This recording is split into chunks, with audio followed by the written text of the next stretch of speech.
So, guys, so far I have discussed about the history of insurance and how it has evolved and the growth of insurance industry in India.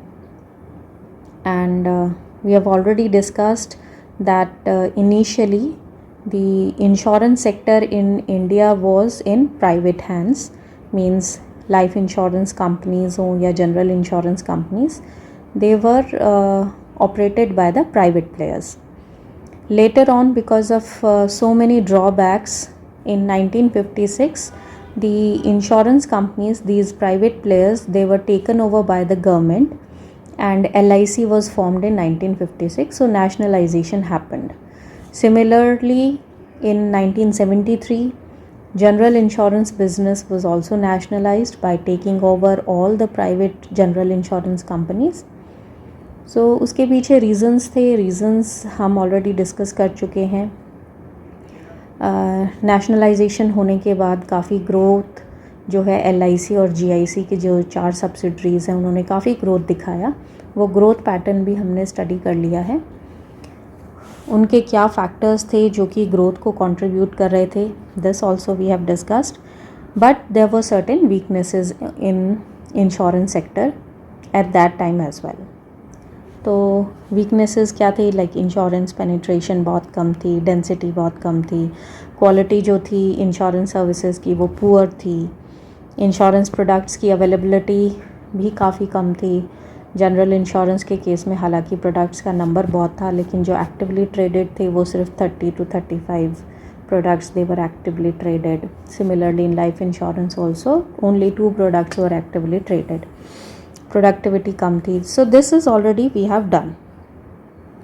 तो ये weaknesses को देखते हुए government of India ने जो है liberalisation करने का सोचा इंश्योरेंस सेक्टर का.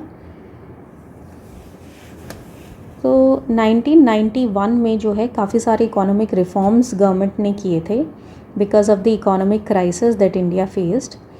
तो ये जो इकोनॉमिक रिफॉर्म्स थे इसमें इम्पॉर्टेंट रिफॉर्म्स बैंकिंग सेक्टर में हुआ था. बैंकिंग सेक्टर में भी लिबरलाइजेशन हुआ था.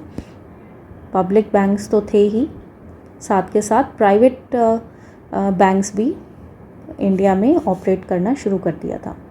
Similarly there capital market reforms. And then इन दोनों में इतनी अच्छी ग्रोथ हुई, इतना अच्छा इन्होंने परफॉर्म करके दिखाया because of these opening up of these sectors that government wanted कि इंश्योरेंस सेक्टर भी वही ग्रोथ जो है, वही सक्सेस इस सेक्टर में भी रिपीट हो. So that's why keeping in view the prevailing shortcomings of insurance sector, government of India ने जो है एक हाई पावर्ड कमेटी इस्टेब्लिश करी, सेटअप की under R.N. Malhotra. R.N. Malhotra was former RBI governor.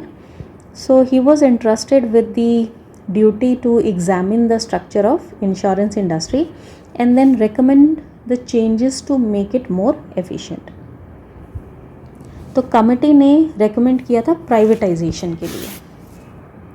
ठीक है, तो प्राइवेटाइजेशन रेकमेंड किया था, यानी कि जो लाइफ इंश्योरेंस कंपनी थी LIC थी उसका भी प्राइवेटाइजेशन चाहती थी कमेटी, और GIC की जो सब्सिडरीज थी वो भी. तो LIC की प्राइवेटाइजेशन की जैसे ही बात या ये रिकमेंडेशन आई, so there were lot of agitation and strikes because of which ये recommendation as it is accept नहीं किया. इसकी जगह लिबरलाइजेशन का डिसीजन गवर्नमेंट ने ले लिया था. तो लिबरलाइजेशन जो है इंडियन इंश्योरेंस मार्केट का, जो कि रेकमेंड किया था कमेटी ने, committee recommended the setting up of IRDA. Like I have time and again told you कि किसी भी इकोनॉमी की ग्रोथ के लिए बैंकिंग सेक्टर और इंश्योरेंस सेक्टर जो है उसकी बैकबोन होती है.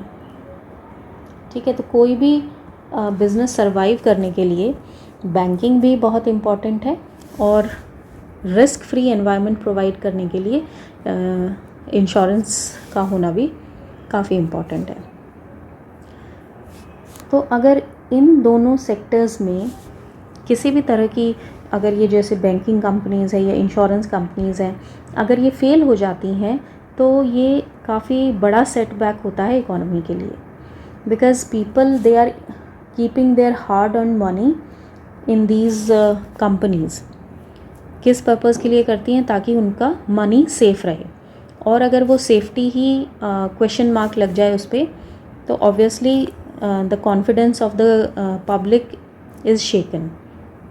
सो that's why it is necessary कि अगर गवर्नमेंट बैंक्स हैं या गवर्नमेंट इंश्योरेंस कंपनी है तो लोगों के मन में ये एक आश्वासन रहता है कि उनका पैसा कहीं नहीं जाएगा, क्योंकि गवर्नमेंट जो है फ़ंड कर देगी उसको, तो लॉस होने के चांसेस नहीं है। लेकिन प्राइवेट ऑर्गेनाइजेशन में इस तरह की बैकअप का ऑप्शन नहीं है, तो उनकी एक्टिविटीज़ को मॉनिटर करने के लिए कि किसी भी तरह का हार्म जो है कस्टमर्स को या जो पॉलिसी होल्डर्स हैं या बैंक्स के केस में जो डिपॉजिटर्स हैं, तो उनको हार्म ना हो, so a regulatory body is there.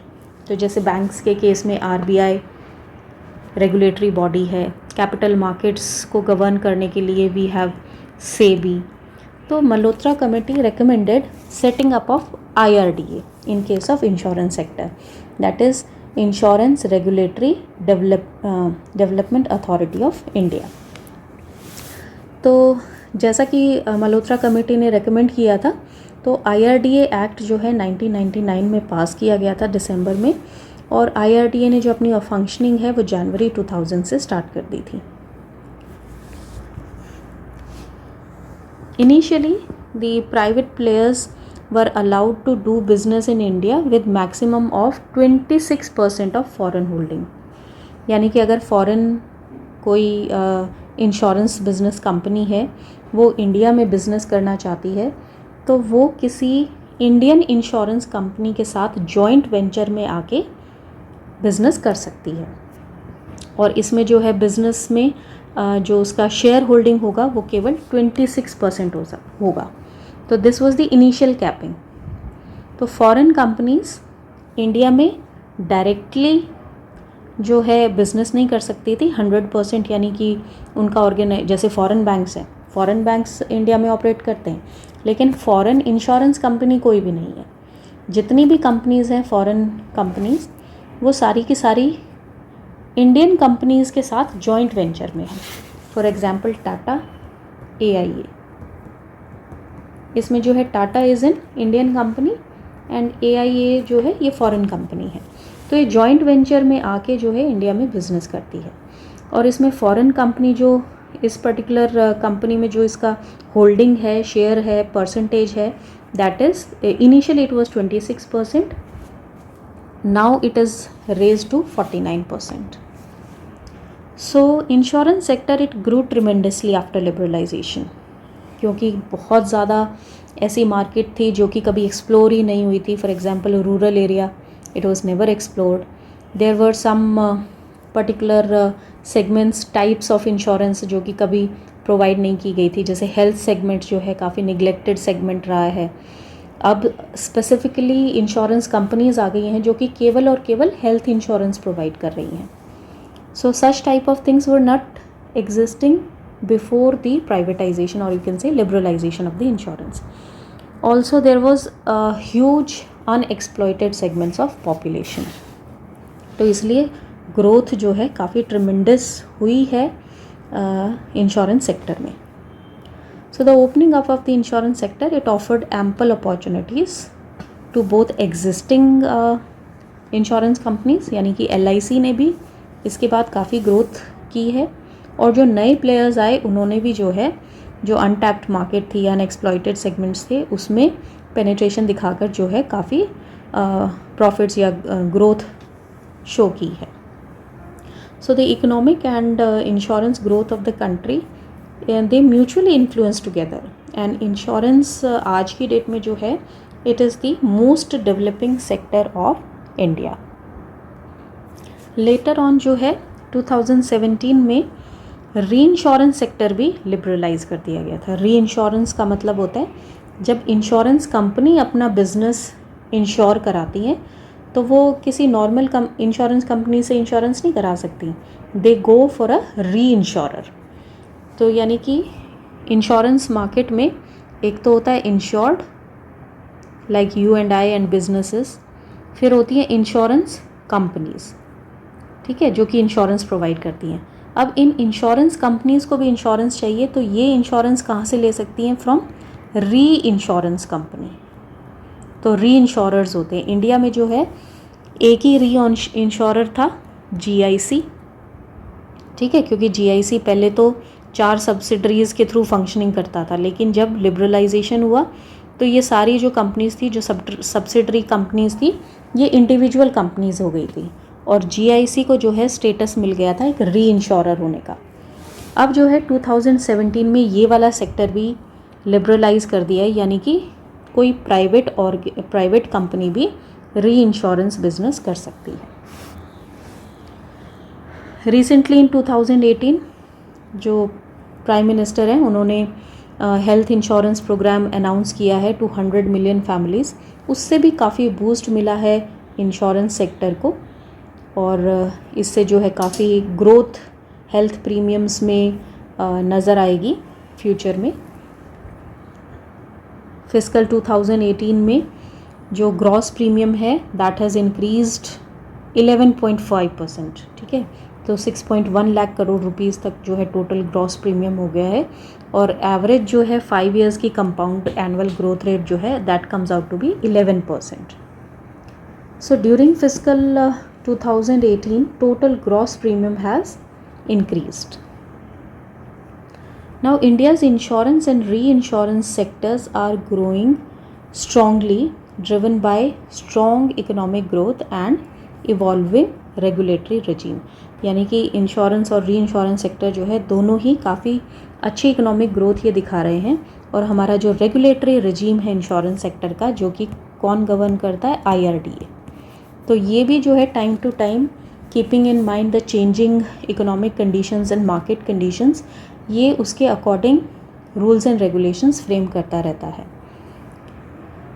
And it is expected कि जिस तरह की ग्रोथ नॉन लाइफ सेक्टर में स्पेशली दिखाई दे रही है, जीडीपी जिस तरह से ग्रो कर रहा था, except this year when we are faced with the corona virus situation, जहाँ हमारी जीडीपी जो है नेगेटिव चली गई है, otherwise GDP was expanding and coupled with the current low insurance penetration, यानी अभी भी इंश्योरेंस का penetration up to the mark नहीं है as compared to the developed countries.